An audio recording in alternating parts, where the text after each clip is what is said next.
Hello, everybody. Well, if you have been following me um, or you're a subscriber, you know that this has been one of those years. If you're here for the first time, welcome. Um, so in January, my grandmother passed away from cancer. Um, I want to say bladder cancer. I'm not exactly sure what kind of cancer my grandma had. But she had cancer for about 3 to 4 years, and my mother moved down from where she lived in the West Texas area to take care of my grandmother, and she actually moved in. My husband invited her to move into our house so that way she can go to the nursing home daily, if possible, to take care of my grandmother um, throughout that cancer journey. So my grandmother was in the hospital for many years, but she had cancer when we found out. I want to say 3, maybe 4 years.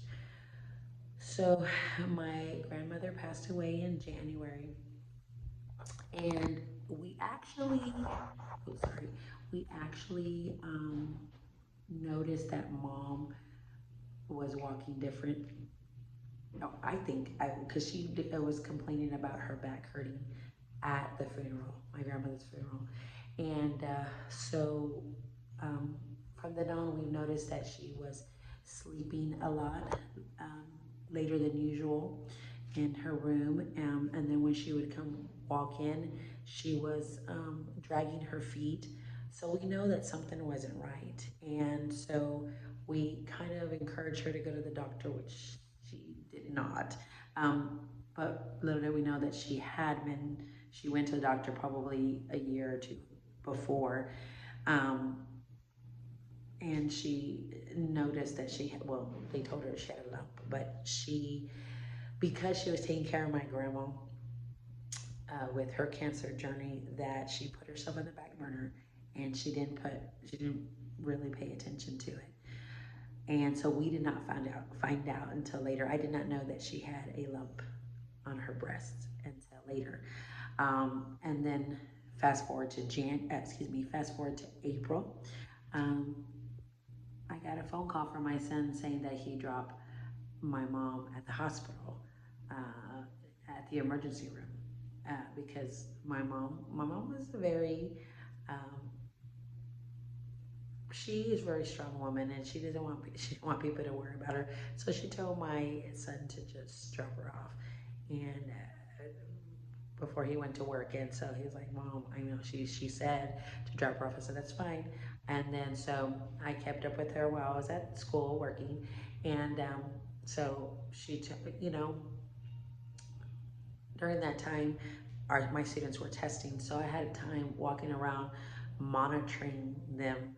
I had an opportunity to be praying and talking to Jesus and saying, "Lord, this is not normal," because my mom would not go to the doctor. She just wouldn't. And so whenever she wanted to be dropped off at the emergency room, I knew it was serious. And so I was praying. I said, "Lord, help me to help her, encourage her to keep on going, show me what to do." And I had such a peace, and cancer just popped in my head. And I had to get ready for that because I knew it was something serious. So when I picked her up from the hospital, and she had a really hard time climbing the truck, and she didn't before, I knew that it was serious. And when she got into the vehicle, I said, "Mom, what's going on?" And then she got teary eyed and said, "I have cancer." And I said, "Mom, I hope I'm not trying to be mean or ugly, but I knew. I already know." And she just looked at me. I said, "The Lord," I was praying, and the Lord kind of showed me. And so I know, Mama, and we're gonna get through this, okay? And so I think she didn't know if I was gonna get upset at her because she didn't go to the doctor when we told her to, or asked her to, because we knew she was sleeping a lot and she was just walking differently. Um, And I think she thought we were going to scold her, and we didn't. And so, of course, I called my other family members, and to let them know, well, my close family members. My mom was very private. She didn't want everybody to know. So just like my husband and my children and my sister already knew. Well, at that time, my mom called her too. So yeah, it was one of those things. And so I am a praying woman. I read my Bible, but this this I mean I am already close to Jesus. I know I can say that me and him are like this. I mean, in order to get through life, you have to be really close. And I'm praying all the time because I cannot function without Jesus. I cannot. And so, but I'm gonna tell you, I know that he was with me all the way throughout this journey because it was really difficult. My mom, because when we went to the doctor, we found out, and I told my family members, my sister especially, and my mom, you know, it's stage 4. And my sister said, don't say that. And I said, no, I think it's stage 4. I know, I just had this feeling, I guess by praying, I just preparing myself that it was stage 4. And I know people, say, your words have power. Yes, they do. But I just had this peace to know that it was very critical. And so when we, of course, we've been praying, and so that when we get the news of what's going on, um, the MRI, and sure enough, it was stage 4. And when we were at the doctor's office, whenever they told us it was stage 4, we didn't cry. I mean, because I guess we mentally were prepared, and my mom, we didn't cry. My mom and I didn't. And so the doctor just kind of looked at us like, he goes, "Are you believers?"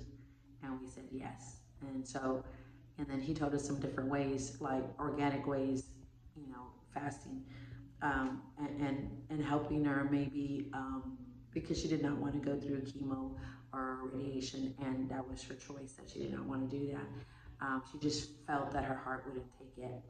And so we walked her through this journey. She was trying to eat as best as she could. Um, but cancer took her quickly. My mom passed away in September. And so from April to September, we saw her decline.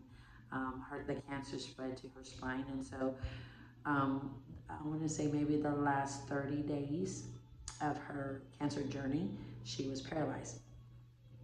But, and she was at home, she died at home at my house. Um, and so we did have a hospice come to our home, and I was able to take care of her when I came home from work. And I was able to help her eat and change her, hygiene wise. I had to take care of her. I would not change that for anything. I wouldn't. Um, now, do I wish that we could go back in time and she wouldn't have cancer? Yeah, but that's not my call. The Lord knows what He's doing, and not a lot of people are like, they get angry at the Lord. Yes, that's an option. You can, but there's nothing you could do to change that. We were very thankful for the time that we had with my mom. I was very thankful for having the opportunity to take care of her as much as I could because she took care of me as a child. So losing two family members in 1 year is difficult, but there's many people that have lost several members in one day and one night, through car accidents or fires or floods. So my heart goes out to them, and I am so sorry if you're just feeling lost, because there are days that, because again, she lived with us, that I look in her room. We remodeled it. I had to remodel it to go move on. But yes, I still have my moments where I cry, and it's like a dream. I'm like, she's really gone. Like, she is not here. She's really gone. She had a beautiful life surface. It was amazing. and there were many people that were touched by her life. So I'm very grateful. So I just wanted to encourage you that if you experience loss in your life, I am so sorry. But I'm going to tell you the reason why I'm still smiling um, is because of Jesus. I have to talk to him every single day, multiple times, um, and read my word. Am I perfect? Absolutely not. I'm still a work in progress, but I'm so thankful. And so when I tell people when they find out about my mom, they can't believe that I'm still functioning, but it's because of Jesus. Losing grandma, which is my mom's mom, and then my mom uh, later in the same year. Um, I didn't, if you would have told me, of course, you know, 2 years ago, a year ago, that I would go through this, I, yeah, and then still kind of smile. I, wow. I mean, I wouldn't say I wouldn't believe it. I mean, because God can do anything, and when we trust in Him. So I hope this is encouragement. Again, I am so sorry. I don't mean to ramble, but I just felt that I needed to make this video for anybody that needs someone to talk to or to listen. Have a good day. Bye.